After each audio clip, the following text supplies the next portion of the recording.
Various particles are placed such that not more than one particle passes through the mean position at a time. So all the particles are moving in a straight line, but it looks like as if they are moving in a circular motion. अभी हम SHM के बारे में पढ़ेंगे। SHM simple harmonic motion. तो इसमें हम normally पढ़ते हैं periodic motion, oscillations, simple harmonic motion. Periodic motion क्या होता है? जब भी कोई पार्टिकल है लेटर से सर्कुलर मोशन में घूम रहा है तो सर्कुलर हर टाइम के बाद रिपीट होती है उसकी पोजीशन, या कोई पार्टिकल दूर जा रहा है वापस आ रहा है, फिर जा रहा है वापस आ रहा है, ये पीरियोडिक मोशन होता है। पीरियोडिक मोशन को ही हम हार्मोनिक मोशन भी कहते हैं। ठीक है। अब एक होता है ऑस्किलेशंस। ऑस्किलेशंस जब कोई पार्टिकल एक लाइन के अलॉन्ग मूव करता है आगे पीछे अराउंड द मीन पोजीशन, तो हम उनको नॉर्मली ऑस्किलेशंस कह देते हैं। फिर ऑस्किलेशन और वाइब्रेशंस में डिफरेंस क्या होता है? जब उसकी फ्रीक्वेंसी कम होती है तो हम उसको ऑस्किलेशन कहते हैं, जब उसकी फ्रीक्वेंसी ज़्यादा होती है तो हम उसको वाइब्रेशंस कहते हैं। और ये सभी पीरियोडिक हो या ऑस्किलेशन, ये सभी मोशन आपस में रिपीट करते हैं। ओके। सिंपल ऑस्किलेशन हो सकता है, वो होता है सिंपल हार्मोनिक मोशन।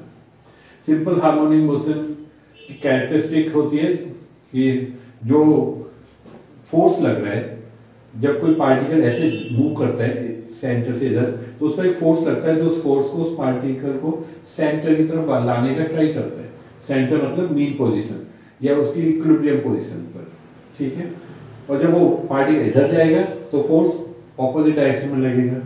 जब पार्टिकल इधर आता है तो फोर्स ऐसे लगेगा, जब पार्टिकल इधर जाएगा तो फोर्स ऐसे लगेगा ऑपोजिट डायरेक्शन में। तो उसको हम कहते हैं लीनियर मोशन। ये कैरेक्टरिस्टिक होती है सिंपल हार्मोनिक मोशन की। ठीक है। दूसरा जो हो सकता है सिस्टम होते हैं नॉन लीनियर मोशन, जिसमें प्रोपोर्शनल टू एक्स नहीं होगा। जो फोर्स रिस्टोरिंग फोर्स होता है वो प्रोपोर्शनल टू एक्स नहीं होगा। एक्स स्क्वायर हो सकता है, x⁴/3/2 हो सकता है, या कोई और वैल्यू हो सकती है। तो हम उसको non linear motion harmonic motions कहते हैं। वो हमारे भी कोर्स के पार्ट नहीं है, लेकिन रियल लाइफ में मशीन्स में कहीं पर भी वो बहुत कॉमन होता है नॉन लीनियर मोशंस के लेना। ठीक है। ये आप इंजीनियरिंग में या हायर स्टडीज में BSc या MSc में पढ़ेंगे। ठीक है। तो जो फोर्स पार्टिकल को वापस लाने का ट्राई करता है उसको हम कहते हैं रिस्टोरिंग फोर्स। और restoring force proportional to -x होता है। माइनस मतलब x की डायरेक्शन के ऑपोजिट लगता है। तो A proportional to -x, F/m is equal to minus of ω²x। Proportionality हटा के इक्वल टू -ω² रख सकते हैं। ओमेगा क्या होता है? Angular frequency. Capital T equal to 2π/ω से हम इसको और यूज कर सकते हैं। अब m इधर चला जाएगा, F equal to -kx, k की वैल्यू mω²। k को हम कहते हैं फोर्स कांस्टेंट। ओके। अब x सेंटर से इधर आ रहा है, let us suppose x is positive, force opposite लगेगा टुवर्ड्स द नेगेटिव एक्सिस, तो फोर्स क्या हो जाएगा? नेगेटिव। जब x इधर जाएगा फोर्स लगेगा इधर की साइड, तो फोर्स को क्या कहेंगे? पॉजिटिव। x हो जाएगा नेगेटिव, मतलब फोर्स हमेशा ऑपोजिट लगेगा x के। वो सिंपल हार्मोनिक मोशन की ये कैरेक्टरिस्टिक्स होती है। ठीक है। तो सारे पीरियोडिक मोशन SHM नहीं होंगे, लेकिन SHM पीरियोडिक होगा। ठीक है। हम टाइम पीरियड उसी से निकालेंगे।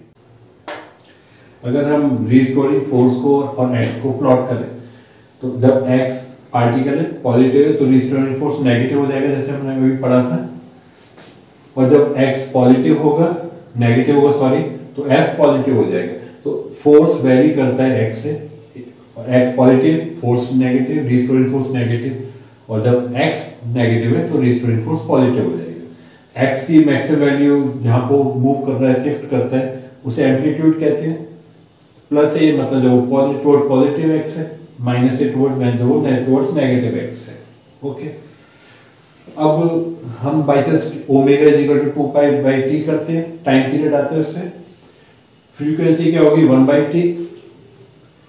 एम्पलीट्यूड तो हमको पता ही है। 1 टाइम पीरियड का मतलब क्या होता है?